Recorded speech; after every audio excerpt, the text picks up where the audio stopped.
Assalamualaikum warahmatullahi wabarakatuh. Kami dari kelompok 6 akan menampilkan video praktikum korosi pada paku besi. Sebelumnya, perkenalkan, saya Fiada Diva Purnama. Saya Sriningsih Purbaningrum. Saya Sabrina Rasyadani. Saya Syahra Nabila. Saya Devul dari Gudang Ganto. Selamat menyaksikan.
praktikum korosi pada paku besi yang sudah kami lakukan.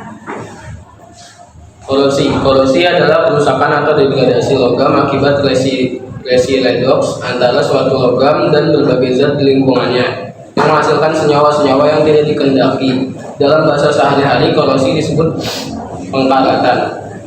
Pada peristiwa korosi, logam mengalami oksidasi, sedangkan oksigen atau udara mengalami reduksi. Karat logam umumnya adalah berupa oksida atau karbonat. Rumus kimia karat besi adalah Fe2O3 NH2O.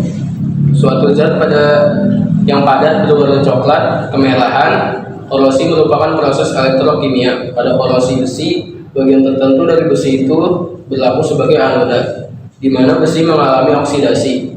Fe solid ditambah Fe2+ aqueous ditambah 2E atau 2 elektron bertindak sebagai katoda, di mana oksigen tereduksi O2 gas ditambah 4H+ aqueous ditambah 4 elektron ditambah 2H2O ditambah 4 elektron 2H2O1 atau O2 gas 4OH- aqueous ion besi 2 yang terbentuk pada anoda.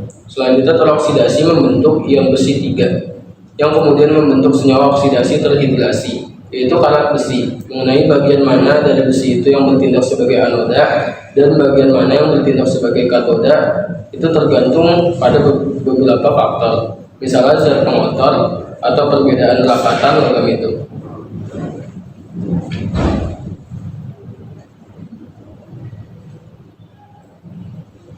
Korosi dapat juga diartikan sebagai serangan yang merusak logam karena logam bereaksi secara kimia atau elektrokimia dengan lingkungan.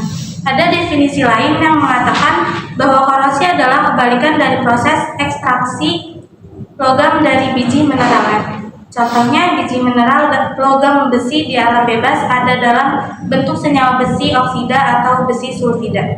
Setelah diekstraksi dan diolah, akan dihasilkan besi yang digunakan untuk membuat baja atau baja pada tujuan.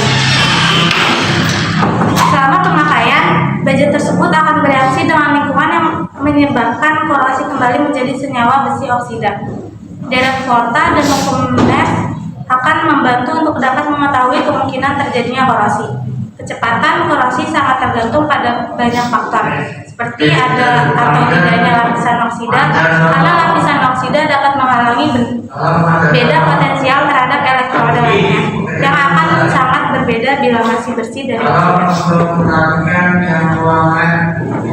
Penyebab korosi. Faktor yang berpengaruh terhadap korosi dapat dibedakan menjadi dua, yaitu yang berasal dari bahan itu sendiri dan dari lingkungan. Faktor dari bahan meliputi kemurnian bahan, struktur bahan, bentuk kristal, unsur-unsur pelumit yang ada dalam bahan, teknik pencampuran bahan, dan sebagainya. Faktor dari lingkungan meliputi tingkat pencemaran udara, suhu, kelembapan, keberadaan zat-zat kimia yang bersifat korosif, dan sebagainya. Bahan-bahan korosif atau yang dapat menyebabkan korosi terdiri atas asam, basa, serta garam, baik dalam bentuk senyawa organik maupun organik. Penguapan dan pelepasan bahan-bahan korosif ke udara dapat mempercepat proses korosi. Udara dalam ruangan yang terlalu asam atau basah dapat mempercepat proses korosi peralatan elektronik yang ada dalam ruangan tersebut. Fluor, hidrogen fluorida beserta persenyawaan-persenyawaannya dikenal sebagai bahan korosif. Dalam industri, bahan ini umumnya dipakai untuk sintesa bahan-bahan organik. Amoniak atau NH3 merupakan bahan kimia yang cukup banyak digunakan dalam kegiatan industri. Pada suhu dan tekanan normal, bahan ini berada dalam bentuk gas dan sangat mudah terlepas ke udara. B. Pengendalian korosi. Korosi menimbulkan banyak kerugian karena mengurangi umur berbagai barang atau bangunan yang menggunakan besi atau baja. Sebenarnya korosi dapat dicegah dengan mengubah besi menjadi baja tahan karat atau stainless steel. Akan tetapi proses ini terlalu mahal untuk kebanyakan penggunaan besi. Korosi besi memerlukan oksigen dan air. Kemudian kita ketahui bahwa berbagai jenis logam dapat melindungi besi terhadap korosi. Cara-cara pencegahan korosi besi yang akan dibahas yaitu berdasarkan pada dua sifat tersebut. Yang pertama, mengecat.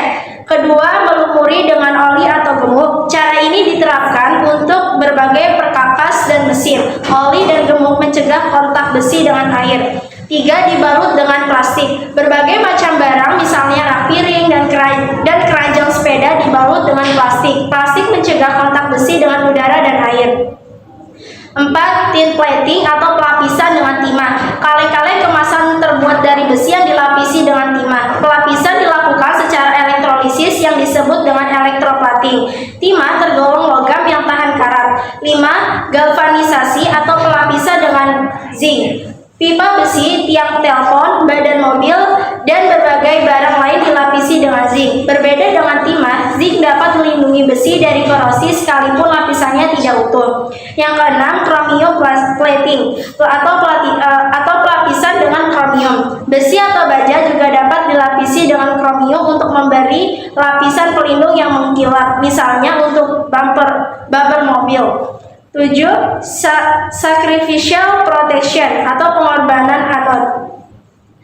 Magnesium adalah logam yang jauh lebih aktif, berarti lebih mudah berkarat daripada besi. Jika logam magnesium dikontakkan dengan besi, maka magnesium itu akan berkarat, tetapi besi tidak. Cara ini digunakan untuk melindungi pipa baja yang ditanam dalam tanah atau badan kapal laut. Secara periodik, batang magnesium harus diganti.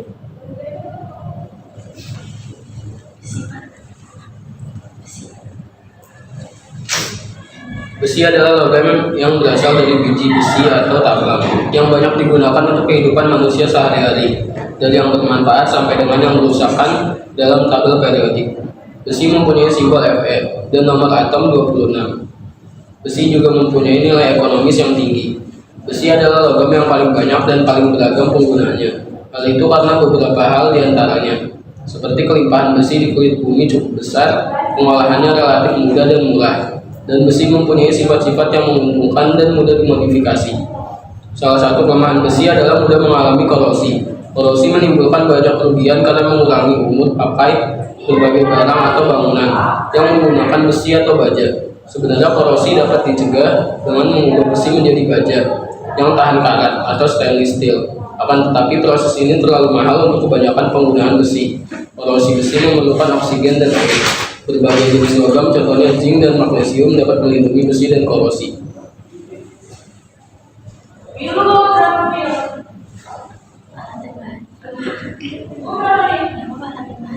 Alat dan bahan yang digunakan adalah yang pertama ada gelas air mineral 7 buah, yang kedua sendok 2 buah, ketiga karet gelang 7 buah, dan keempat plastik putih setengah kilo 7 buah. Bahannya ada air mentah 3/4 gelas, air garam 3/4 gelas, air sabun deterjen 3/4 gelas, minyak goreng 3/4 gelas, cuka 3/4 gelas, air matang 3/4 gelas, paku besi yang panjang 7 buah. 1. Cara kerja, buatlah air garam dengan cara 1 sendok makan garam dilarutkan ke dalam 3/4 gelas air mentah, lalu diaduk. Yang kedua, buatlah air sabun deterjen dengan cara 1 sendok makan deterjen dilarutkan ke dalam 3/4 gelas air mentah. Yang ketiga, siapkan 7 gelas air mineral, masing-masing gelas diberi label. Yang keempat, gelas ke-1 biarkan kosong dan masukkan paku besi. Yang kelima, masukkan masing-masing bahan ke dalam gelas yang sudah diberi label, lalu masukkan paku besi. Yang keenam, tutup masing-masing gelas dengan plastik putih, lalu ikat dengan karet gelang. Yang ketujuh, simpan selama 3 hari. Lalu pada hari ketiga, keluarkan pada paku masing-masing gelas. Amati dan catat pada data pengamatan. Yang kedelapan, masukkan kembali paku pada masing-masing gelas, simpan selama 7 hari. Yang ke-9, amati paku pada masing-masing gelas pada hari ke-7, catat pada data hasil pengamatan. Baik, selanjutnya hasil pengamatan dari percobaan korosi pada paku besi. Pada hari ketiga, paku besi di dalam udara tidak mengalami korosi. Kemudian paku besi di dalam air mentah tidak mengalami korosi. Paku besi di dalam air sabun deterjen tidak mengalami korosi. Lalu paku besi di dalam air garam juga tidak mengalami korosi. Paku besi di dalam minyak goreng tidak mengalami korosi. Paku besi di dalam cuka, seluruh bagian paku sudah berkarat atau korosi, sudah mengalami korosi keseluruhannya. Paku besi di dalam air matang tidak mengalami korosi. Kemudian pada pengamatan paku besi pada hari ke-7, udara tidak mengalami korosi, air mentah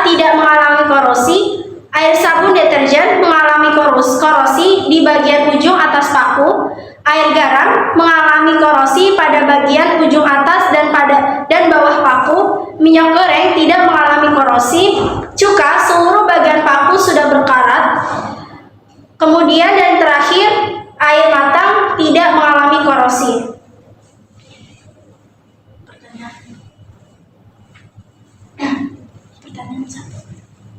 Pertanyaan 1. Berdasarkan data hasil pengamatan hari ketiga, jelaskan A. Paku besi yang berkarat lebih cepat berkarat adalah pada gelas cuka. B. Paku besi paling lambat berkarat adalah belum ada paku yang mengalami korosi selain paku besi pada gelas cuka. C. Paku besi yang tidak berkarat adalah gelas udara, air mentah, air garam, minyak goreng, air sabun, deterjen, dan air matang. Pertanyaan yang kedua, berdasarkan data hasil pengamatan hari ketujuh, jelaskan A. Paku besi yang paling banyak karat adalah pada gelas cuka. B. Paku besi paling sedikit karat adalah pada gelas air sabun deterjen dan air garam. C. Paku besi yang tidak berkarat adalah pada gelas udara, air mentah, minyak goreng, dan air matang. Dari hasil praktikum kami menyarankan beberapa gagasan untuk mencegah terjadinya korosi pada paku besi dan mengatasi korosi pada paku besi. Untuk mencegah terjadinya korosi pada besi, ada beberapa langkah yang dapat diambil. Yang pertama, pelapisan adalah salah satu cara paling umum untuk mencegah korosi pada besi, dengan cara melapisi permukaannya. Lapisan dapat dilakukan dengan menggunakan cat lapisan anti korosi atau pelapis khusus seperti galvanisasi atau kromasi. Pelapis ini membentuk lapisan pelindung yang mencegah air dan oksigen langsung berinteraksi dengan besi. Yang kedua, penggunaan logam lain. Menggunakan logam lain yang lebih tahan terhadap korosi seperti stainless steel atau aluminium dapat membantu mencegah korosi pada besi. Logam ini memiliki sifat korosi yang lebih rendah dan dapat bertindak sebagai penghalang untuk melindungi besi. Yang ketiga, pengendalian lingkungan. Mengendalikan lingkungan di sekitar besi juga penting untuk mencegah korosi. Hindari paparan besi terhadap kelembapan yang tinggi, air asin, atau bahan kimia yang korosif. Pastikan juga ventilasi yang baik untuk mengurangi kelembapan udara sekitar besi. Penggunaan pelindung katodik. Pelindung katodik adalah metode yang melibatkan atau penggunaan logam yang lebih mudah terkorosi pada besi, seperti magnesium atau seng. Ini bertindak sebagai anoda korban, atau untuk melindungi besi pada paparan langsung. Penting untuk diingat bahwa mengatasi korosi pada besi adalah proses yang berkelanjutan dan membutuhkan perhatian terus-menerus. Kombinasi dari beberapa langkah di atas dapat membantu mengatasi korosi dan memperpanjang umur besi. Dan video praktikum kelompok kami, kurang lebihnya mohon maaf. Wassalamualaikum